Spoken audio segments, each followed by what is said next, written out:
So pivoting now to a second to driving safety. So how does opioid use impact driving safety? We find that there's actually a lot of ways that opioid use does affect it, and I won't just read these bullets off for you. You guys have the slides, so you can look back at it later. But basically, there's a lot of both cognitive and then functional ways that opioid use impacts driving safety.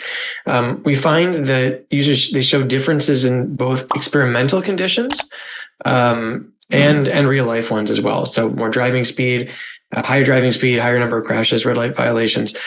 What's interesting, though, is that only 69% of studies indicate that opioids impair driving ability. It's not 100%. So like when you look at intoxication from alcohol, when you look at intoxication versus THC, a lot of these other things, there's a very clear impact of yes. Like when someone is under the influence, when they're using these substances, their ability is impaired. What's interesting about opioids is it's not always the case, particularly for people who are taking them, say, medically and as indicated. So they're not necessarily, they're not high per se. They're not under euphoria.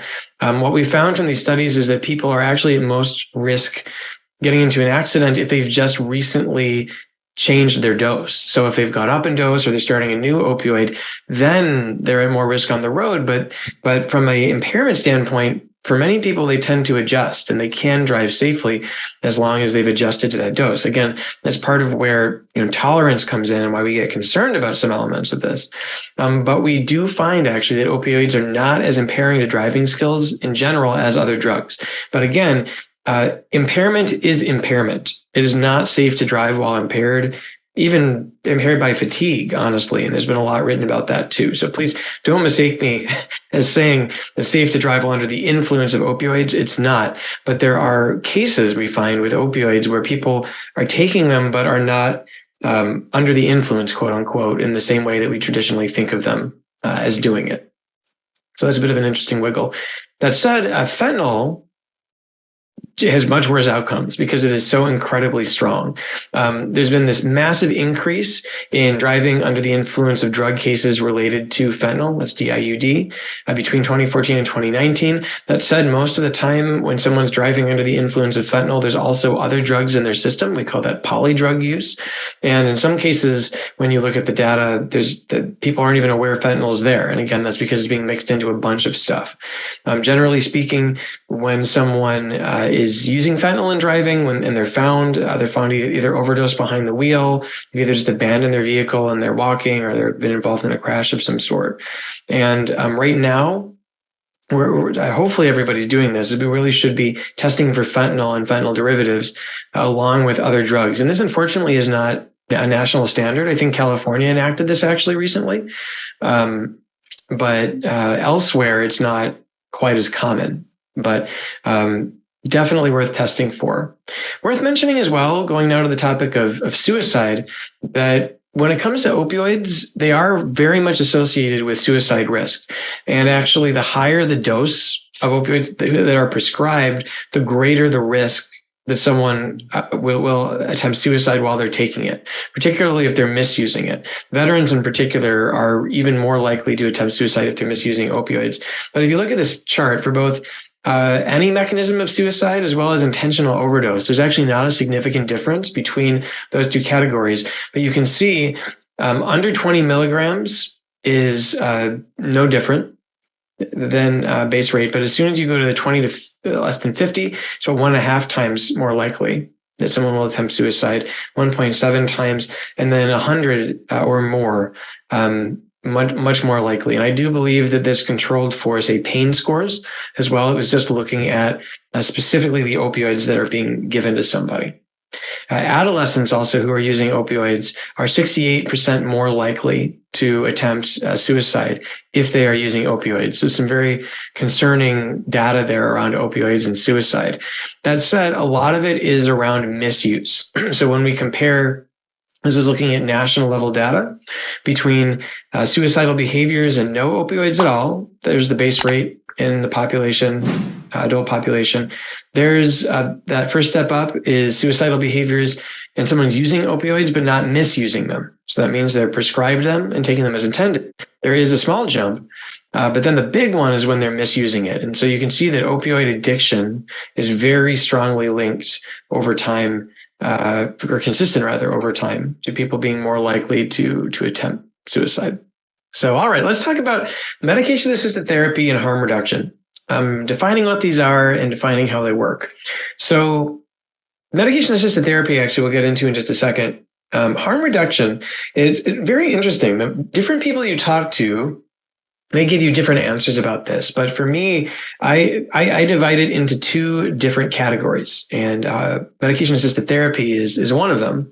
And that is there's clinical harm reduction, which are harm reduction techniques and medications that help someone improve functionality and have less risky use. So an example of harm reduction, say, from opioid use might be snorting it rather than injecting it, because it's a lot easier to hurt yourself or to get HIV or hepatitis if you're injecting, as an example.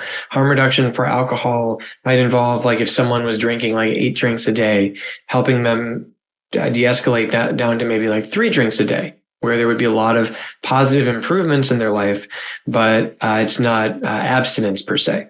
Medication-assisted therapy also, we'll talk about how that fits in. The harm reduction lens is another example of a treatment style that can fall under that umbrella in a way. The other type of harm reduction has to do with just pure prevention of harm from substance use. So, and we'll talk more about this in a minute as we get to the slides, but so this would involve, like, say, needle exchanges, so that if someone was injecting drugs, they would have a clean needle to do it with, and therefore would not be getting an infectious disease that they can't take, get cured of later. If you can get someone through naloxone, as an example, naloxone proliferation, or nalmefene now as well, that is an example of harm reduction, because if you stop someone from dying, they still have the chance to live and get better and be more functional and to regain their life back. Whereas if they're dead, they don't. Death would be a consequence that you can't take back. So there's a pretty broad range. And then there's even, like, some people who look at it more like a philosophy, and, there's like a whole continuum around it. But for the purposes of our presentation today, that's how we're going to talk about it, and that's how we're going to define it.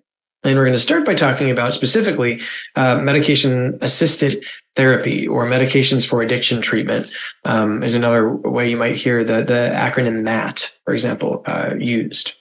So the way that MAT functions is that if you think about there being a lot of different factors that go into addiction, and we actually will talk about what's called the biopsychosocial model of addiction a little bit later on in the day-to-day, is that there is a biological side to it, there's a psychological side to it, there is a social side to it, and then there's even systems that interact with someone being able to make their way through, or ideally out of, addiction. But the biological part can be pretty heavy. It can be hard to deal with, and essentially, like, that's what medication-assisted therapy can do. That's what it does, is it takes care of the biological side so that you can focus on the rest. Now, specifically, how does MAT help? It takes away that bio, and it's a form of harm reduction, because if you are using one of these medications, and we'll talk in just a second about what they are, there are no needles involved anymore. So none of that infectious disease, no accidental embolisms or anything like that. There are no drug dealers that you're coming in contact with, and all, the danger and legal issues and everything else that goes along with that, that's gone. And there's a heck of a lot less overdose. That's definitely one of the key findings we find from folks who are in these programs, is that the chances that someone will overdose while they're in them is vastly, vastly, vastly reduced. It's also an opportunity here to integrate or promote psychosocial care. There's a lot, but not all, these facilities that do medication-assisted therapy that either require someone to go to treatment at the same time or either strongly suggest it. I know previously I was directing the addiction service line for a hospital system in the western suburbs of Chicago, and we created a medication-assisted therapy clinic there while I was there, because we didn't have any access to these medications within our healthcare system. And part of how we designed it was that, and a lot of times, again, there's places that just push the medication because that's very profitable. If you're dispensing it, actually, you make a lot of money doing that. We didn't do that. We went through a pharmacy. We went through pharmacies for it, but we also required that people go to a therapy session when they came to see the doctor. So we scheduled it in like basically like a 3-hour block where half of a group came in the hour before group to see the doctor and then had to stay through group. The other half went to group and then saw the doctor afterwards.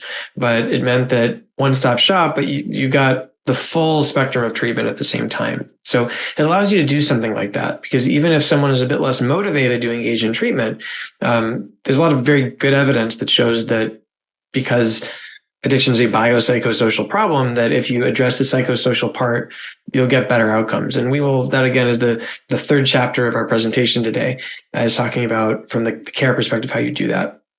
You can provide structure and accountability as well, if that's helpful, particularly in the case of methadone programs where you go in potentially even every day. Some people actually really like that touch point. For others, it's actually a barrier to care.